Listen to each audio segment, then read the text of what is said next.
Hello, everyone. Welcome to another fantastic live episode of Dream Business Radio. I'm your host, Captain Jim Palmer, the Dream Business Coach. This is episode 607, and this is the first of my final 4 shows. And this week and the next 3 weeks are going to be very, very special interviews, perhaps the best interviews we've ever done. No offense to the 606 people preceding, but each guest has been handpicked by me, who, because they've been such an inspiration, they've motivated me, pushed me, called me all kinds of names on some occasions, but they are proven entrepreneurial superstars in my world. And again, they've played a role in my success. And so I'm going to bring them to you, ask them some really good questions. So you're going to get some nuggets, but it's also my chance to say thank you. This week, my very special guest is honestly one of the most successful entrepreneurs and talented marketers I literally have ever met and I've had the pleasure to work with and mastermind with. Adam Urbanski has built an amazingly successful coaching business, and he's both creative and, in my world, fearless. I don't know if he's got fear. He never shows it to me, but I'm proud to call him a friend. Adam, how you doing today? Fantastic. And Captain Jim Palmer, it's so awesome to be here. And I've got a first question for you. It's called Dream Business Radio. Why are we in video? Well, I'm going to get to that. I learned from a very talented marketer how video is so powerful, and it's the other side of the screen here. But anyway, hey, folks, I'm going to introduce Adam, but I'm going to use his short bio because we have half an hour, and I literally want to maximize the time we have with this brilliant man. So here's his short little bio. Known worldwide as the Millionaire Marketing Mentor, Adam Urbanski is the go-to guy for successful expert-preneurs who want to speed up their 7-figure growth and simplify their business. Adam's fastest path to cash system, slight tongue twister, helps them turn their annual income into their monthly income. Quite a promise without complex funnels, big launches, or expensive advertising. So Adam, I kind of fancy myself. I'm a fairly creative marketer. I think I'm a massive action type driven entrepreneur, but I want to give credit where credit is due, starting right now. When I started out in the coaching business, well, I'm not even going to say my first 3 years, nothing to sneeze at, but when I started getting serious, I think around 2012 or so, there were 3 coaches, because I'm always about who can I study that's done it well. I studied you, I studied Melanie Benson, I studied James Malinchak, and from the sidelines as a newbie, admiring what I considered 3 rock stars in the space, I'm honored and privileged to call you, all 3 of you today are my friends, and have just been a really important part of my entrepreneurial journey. I think it's fair to say that we've all pushed each other to higher levels of success, you and Melanie and I. Sure. And I think 3 or 4 other people. We started this very private Rockstar Mastermind group several years ago. We agreed not to talk about it, not to call each other out. That was pretty fun.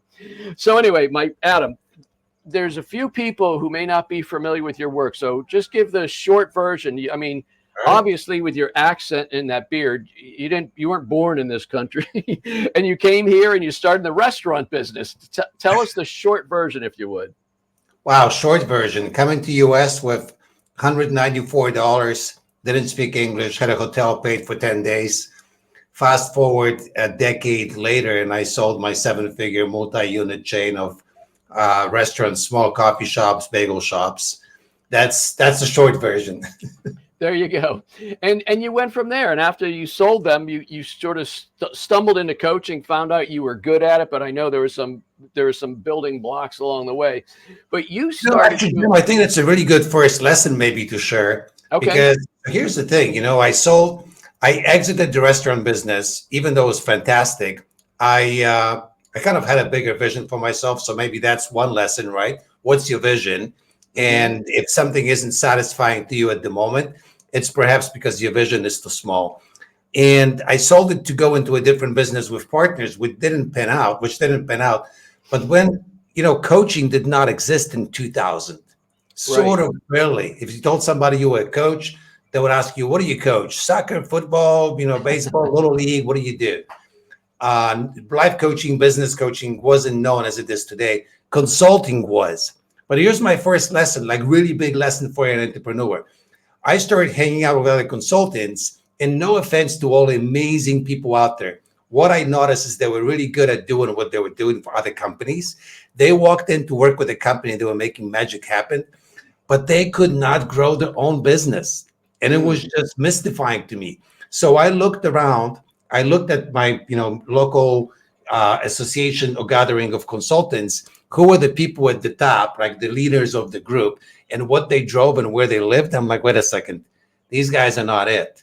And they noticed what they talk about, and they talked about, how do I get better at consulting? And they would figure out little mystifying methods. And I went, no, folks, the way you grow your business is you market and sell. You market and sell. So, I started hanging out with people who were talking more about business growth, marketing, and selling, less about the mechanics of the actual thing. So most consultants, coaches, entrepreneurs, they want to be the best plumber. They want to be the best whatever. And they really don't start the business with an idea, I want to be the best at marketing and selling my business. But that's what they should be focusing on. And that is the turning point. So fast forwarding, and sometimes when I'm trying to remember things, I either go with songs or how old my kids were. But I know this was before I moved on the boat, so it's at least 7 years ago. I'm going to say 8 or 10 years ago, you started your group coaching program. You probably had some before that, but and I think it preceded what is now Revenue Rev Up. But one of the ways you got yourself out there as a content marketer and getting yourself exposed to potential members and coaching clients was, in my world anyway, you were the first person that I ever saw do a multi-camera live broadcast. And this was before StreamYard. I mean, we're broadcasting on 2 Facebook pages. We're broadcasting on LinkedIn. It's pretty easy right now. But you had, I think, whether you used your phone, you had a camera, you had your laptop, and you had that whole setup with your banners behind you. And you'd come on, and I'm like, what the hell? How's he doing all this? And you'd talk to everybody. Hey, Facebook, my group, and you'd say probably, I forget what the other platforms are. But you taught for about 5 minutes on something really juicy, and then you said, "Okay, we're going to cut here and here. I'm going to really go deep on this. I got a couple of handouts for my members. If you're interested in joining, just you get information here." And this camera went off, and now you were coaching your members. I'm like, gosh, dang it, that is brilliant! Like, talk about whetting the appetite of potential members. How did that come about? Talk about squeezing lemonade out of lemons. So I don't even know if you know the actual story behind this. No. So I had an event that just did not sell well, right? So I probably had, I had a room for 150 people in a hotel, and you know what the cost for that is. I had everything booked out and paid for. So I was probably out about, this is now 2011-ish, 12-ish, something like this. Yeah. And again, I think that we need to put it in context, which is video was not what it is today. Like multi-camera broadcasts, it was not easy to do. So I'm out about 20 grand already for the hotel. And literally about 2 weeks before, I've got, 10 people sign up to come to my event. Due to my own fault, not enough marketing, not enough visibility. I was distracted. I'm like, what do we do with this? You know what? Why don't we turn it into an exclusive event for those few folks? And I hooked up with someone else who said, hey, I can do this. I can broadcast this online for you. Can you bring in 200-300 people online? I'm like, online, I can do that. And I actually think we sold it for like $100 online, if I remember correctly. But here's the thing. This guy sits with me, has a phone conversation back then and says, okay, I'm going to do it. I'm going to do it well. It's going to be $25,000. And I just swallowed hard. Went like, I'm already 20 grand plus out in a hotel. I don't have people coming in. I've got to refocus all the promotions to this virtual thing, which no one knows what the hell it is. Mm-hmm. And on the top of that, I'm going to pay him 25 grand up front. Right? I'm like, man, this is going to hurt. But I did it. And Jim, in this 3-day thing, we ended up doing, I think, somewhere around $350,000. Wow. And so he was, he had the room, he had a studio, he had a professional TV broadcast studio. And kudos where kudos is due. I was smart to hire the guy, but he was just phenomenal and at knowing how to bring it in. And we had 6 cameras. Like, no one does it with 6 cameras. It's crazy. I think it's like Tony Robbins stuff today, right? Yes. He was really good at going like, hey, you talk to this camera now and talk to me, talk to one person. All right, now talk to this camera and talk to many people at once. I was like, man, that is awesome, right? And he was, I had a little feedback monitor. It was telling me on the feedback what's going on, feeding me questions from the audience. I think you popping out some comments from the audience as well, right? So I could actually speak to someone who just posted a comment online, and I could look at the camera and go, hey, Susie, to speak to your question, I think it's a phenomenal thing. Let me tell you what I would do. And suddenly Susie, which I don't know from Adam, like, I don't know where she's dialing in from or watching, but she feels like she's part of it. So that was awesome. Thanks for reminding me about that. I totally forgot. Well, your name's Adam. Are you allowed to say I don't know him from Adam? That's kind of funny. That's pun intended. Absolutely. It's the best gift, man. So I'm going to skip ahead because I want to cover some other stuff. But since we're on live events, you were one of the people who showed me the power of these live events. I came to some of yours. I went to James Malinchek's events. Yeah. I went to Melanie's event. And, it's not necessarily the kind of event, like I went to GKIC. Sometimes they had like 1,500 people. I went to some other events that had even a couple thousand, 3,000 people. But you were focused on doing, whether it was 50 or 100, 150, and you just maximized that as good as anybody I've seen. So when I started doing my events, I said the maximum was 50. Part of that, in full disclosure, was probably there's no way in the world more than 50 people are going to come see me. So that was probably my mindset.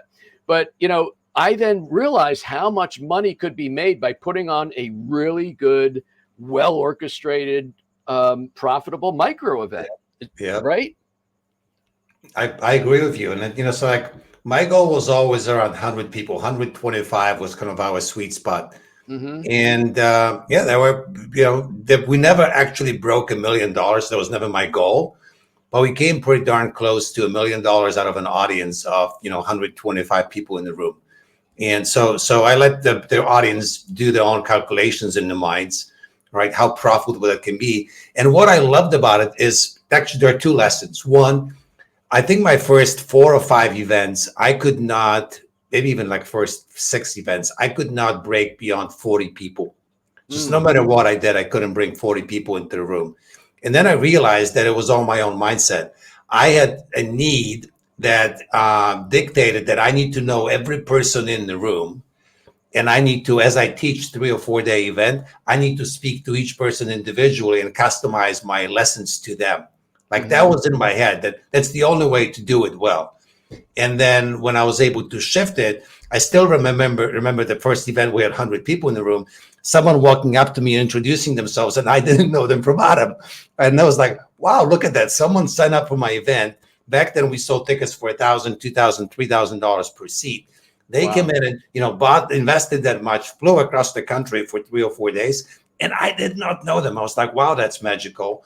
But then the second part of it, why small audiences? I mean, you've seen our good friend, James Malinchek, he puts those big events, Kennedy World, big events. I mean, lots of marketing companies and gurus out there putting huge events.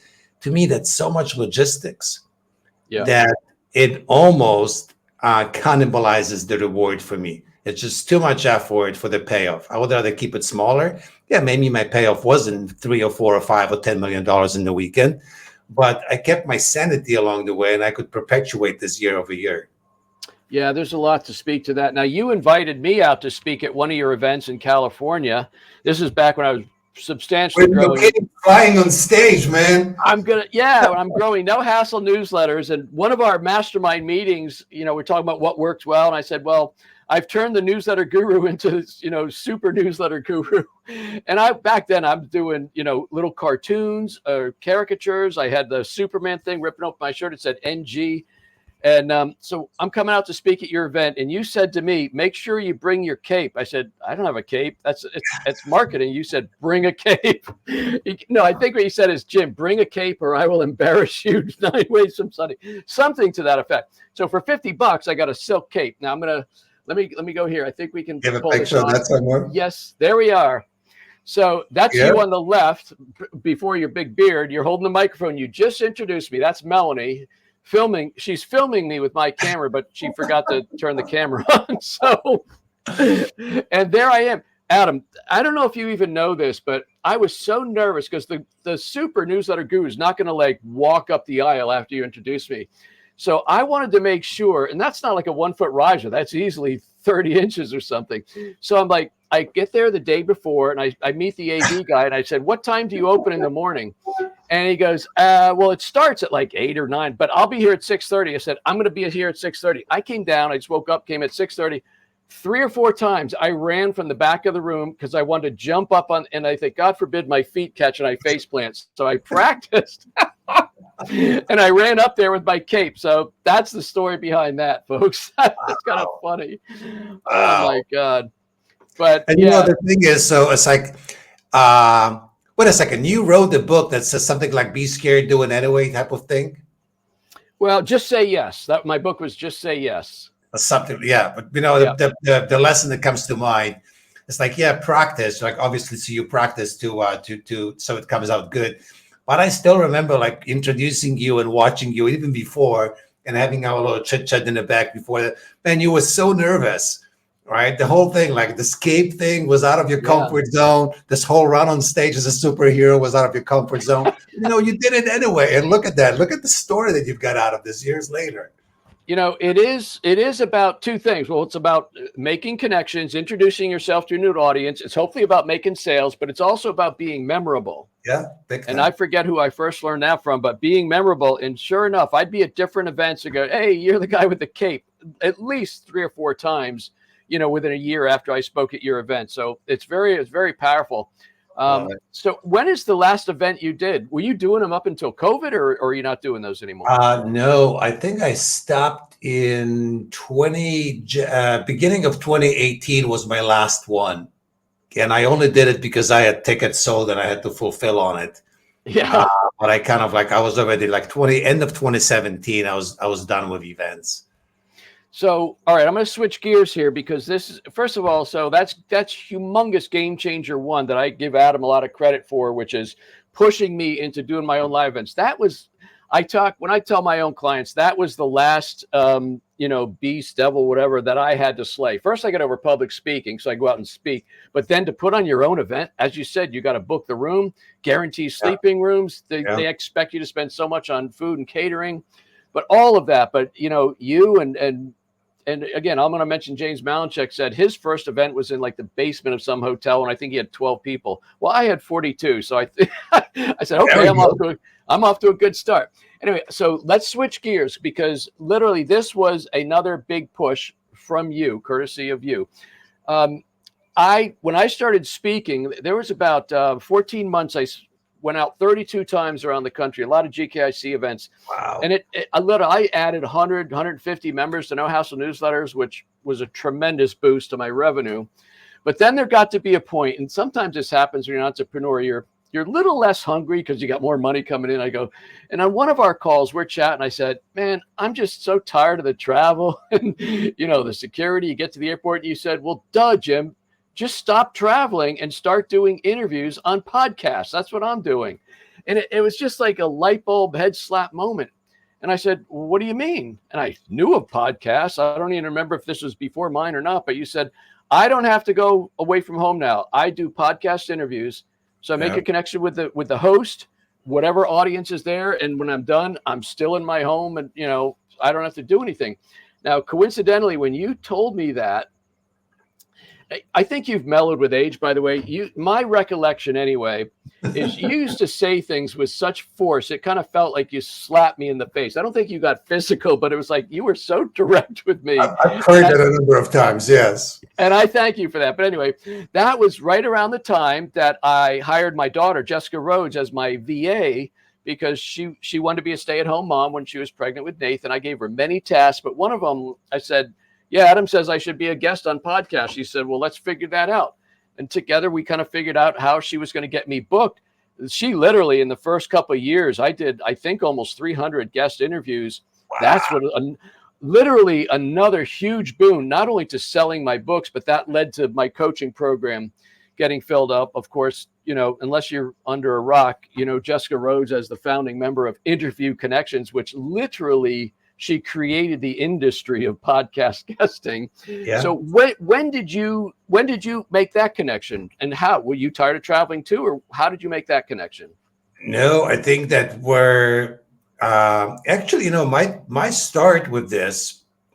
I'm trying to think what actually came first, but someone somewhere started inviting me And then again, need is the mother, or and the necessity is the mother of invention. Yep. So we actually had one of our Rockstar Mastermind short-term member that before one of my live events, I said, I want to make a round and just go and get on stages, or like virtual stages. And back then there weren't quite podcasts. There were just kind of joint venture partner interviews. But I think she's booked me about 10 or 15 of those in a short amount of time. And I went like, that's pretty powerful. And then I actually hired someone else and they booked me 50. I actually asked for 40 over a course of 1 year. And she ended up booking me 40 podcast interviews in 90 days. And I was like, wow, that's a little nutty, because it's like you start doing a lot of them and it cuts into your time. But that was kind of a discovery. I'm like, I don't have to go anywhere. Just be in the comfort of my own office. A lot of them weren't on video back in the day. They were just audio, right? Video wasn't as popular as it is today. So I don't even have to roll out of bed and comb my hair. I can just be, pun intended. Like that was ever an issue. At one point it was an issue. Come on. I was born this way, and then, I'm this way again. And there was a short time in between when I did use a comb. Okay. But anyway, that was the story. That was the story. And, I realized how powerful it is. And I cannot tell you how many people I turn on to this. And you probably learned the same lesson. There are two, if you're not doing this, you're missing out on two really valuable sources of connection. So one is actually connection with the host of the interview. Yeah. Right. You always end up doing a little bit of before, maybe a little bit of after. If you do it the right way, most of the hosts become some sort of connection. You deepen connection with kind of who is who in the industry eventually. And the second thing, they introduce you, they trust you with their audience. And that's huge, because you never know who's listening to them, who's in that audience. So Jessica, oh my God. There she is. Another superstar. She's going to round out this final four. So can't wait to interview her. I want to know, in Jessica's story, am I introduced kind of like as a godfather of a program or something? Yeah. Go figure. Every time she comes to visit, first thing she asks me, hey, Dad, have you talked to Adam Urbanski? No, not really. I'm just kidding. So Adam, let's talk to, I want to talk about what you're doing now. Now, is revenue rev up still the big thing, or that is still my big thing. So again, necessity, mother of invention. Kind of a quick. I don't even know where to go with this, but there was a year, and I think it was about 2015, 2016, where again I was just kind of being done with events. It's a lot of work. Mm-hmm. And I noticed also a trend. I did really well. We spent good money on marketing, on advertising, and driving people to webinars and driving them to conversations. I had a small sales team. And I remember bragging to friends how little I work and how much I make. But there was one thing that I always talked about that started to become an issue for me. And what I talked about is that I can always wake up in the morning, look myself in the mirror, and I feel good, right? I don't owe anybody anything. I deliver on my promises.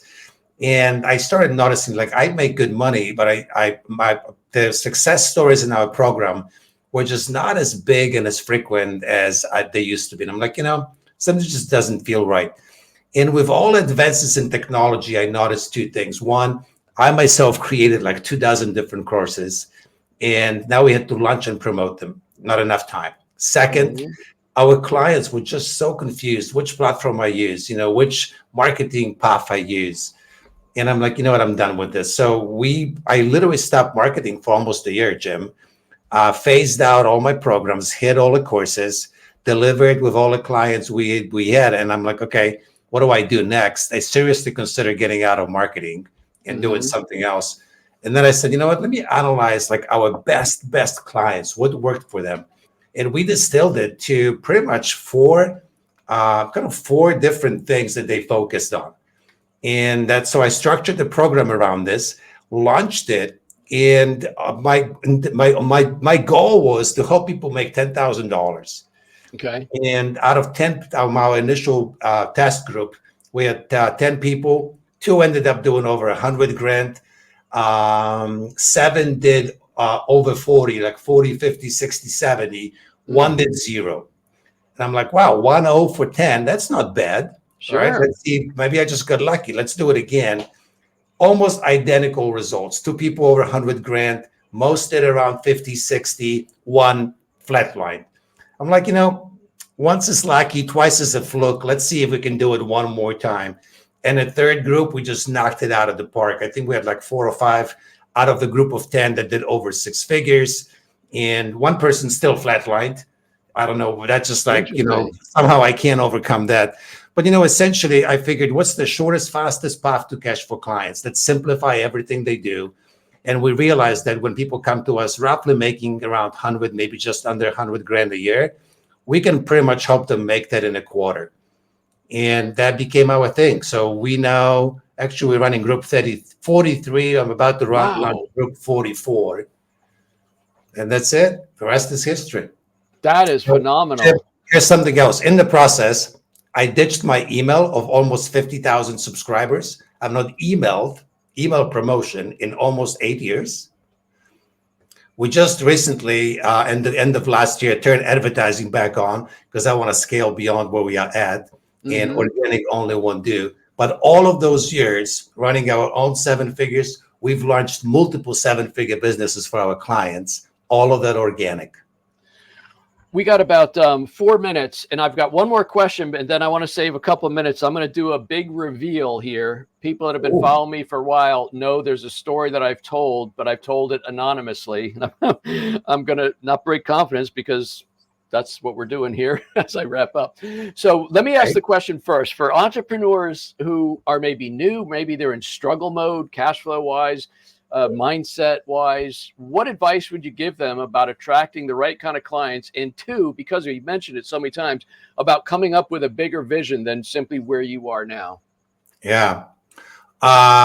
So I'll give you an advice. Jim, is it okay to give a resource out? You can 100% do whatever you want. So look, if people find me, usually the best place to find me is social media. So Facebook, my Facebook, Adam Urbanski, find me there.